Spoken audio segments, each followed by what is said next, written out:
to set up a condition if they didn't, if it wasn't a setup in a role that was seen as being both fulfilling and vital and everything, to the highest degree possible.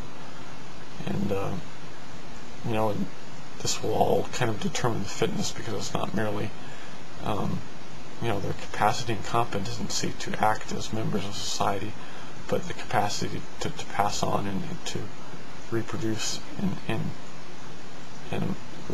to.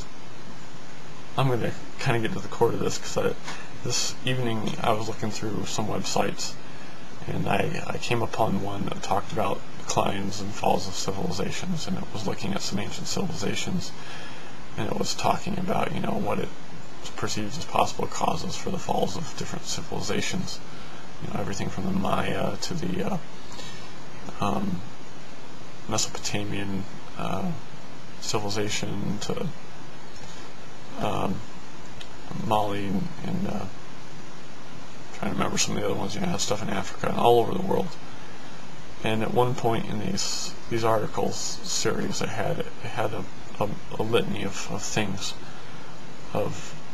that were kind of needed for society to avoid collapse and fall, whether a long and slow decline or a fast and abrupt one. It had these elements that were vital to a society, and the very last one it gave was the need for both the society collectively and the members to have a purpose, to feel purpose in, you know, their existence and what they were doing. And it right after giving this litany, it, you know, said, you know, this last point may seem, you know, kind of trivial and kind of but it's really kind of key and core to the whole thing. And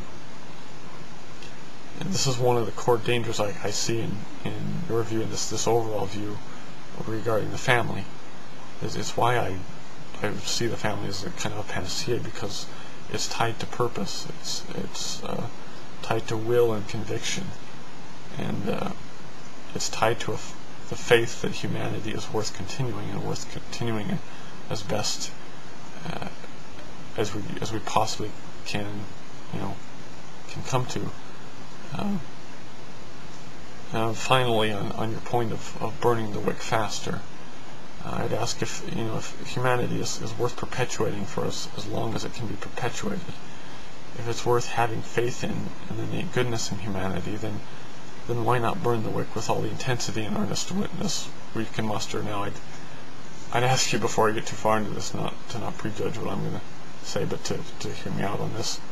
And the faster we burn it, the more economies of scale favor us, and the more synergy and catalyst there will be for improvement and innovation. And if we ever find new resources or come up with innovations, we will be far more likely to obtain such with more humanity together, not less. Imagine for a moment all the great minds, all the good minds that have ever been through humanity. Now imagine if an equivalent number, an equivalent caliber of great and good minds were present on the earth at the same time, and were to be able to be in, you know, in conference and in concert with each other. Imagine what the exchange of ideas and the capacity to obtain synergy from each other, and the added greatness and even the radiance that would come from such a collection of humanity and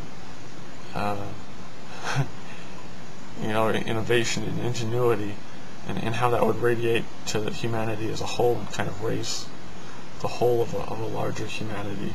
And think of how much faster and how much more efficient and how much more effective we could execute things and projects and seeking, you know, wisdom. And I mean, yes, the planet is finite. It's a finite space, but I believe human ingenuity brought to a critical mass,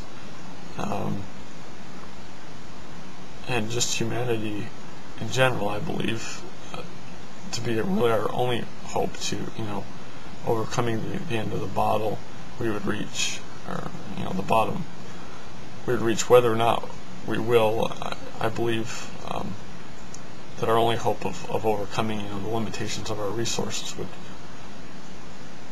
you know, to crank all we can out of humanity and to kick it into full gear, as you if you will, to have real faith and in humanity and its capacity to advance, its capacity to innovate, its capacity to overcome.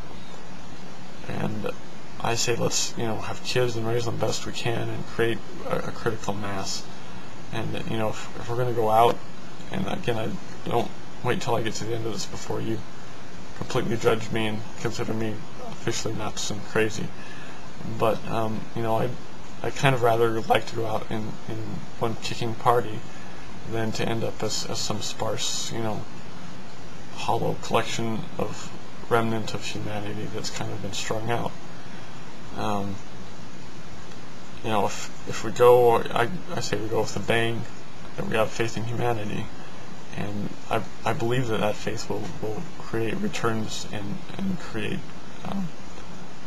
a capacity for continuation, a capacity for finding the new resources and to find them faster and in greater quantities or increase our efficiencies. I don't think you win games by just letting the clock run down. I think we win the ultimate game of humanity by giving it our all. So I now want you to look back at the values question, the question of where we want to go, and what does it ultimately matter if the net of human experience is approximately the same with a massive world population, or if it's kind of strung out in a smaller amount over a longer period of time. If the same amount of humanity has been experienced, is there that much of a difference?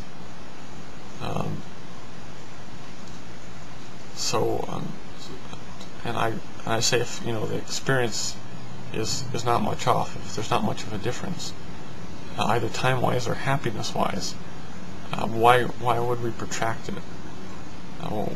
Why stretch it out? I don't really see that. And I'd also ask, you know, who's to say whether subjective human perceptions that we couldn't be just as happy with less goods and more neighbors. I like people. I like people even more when we have the chance to interact in the here and now, rather than, you know, having to read the books or wait till, you know.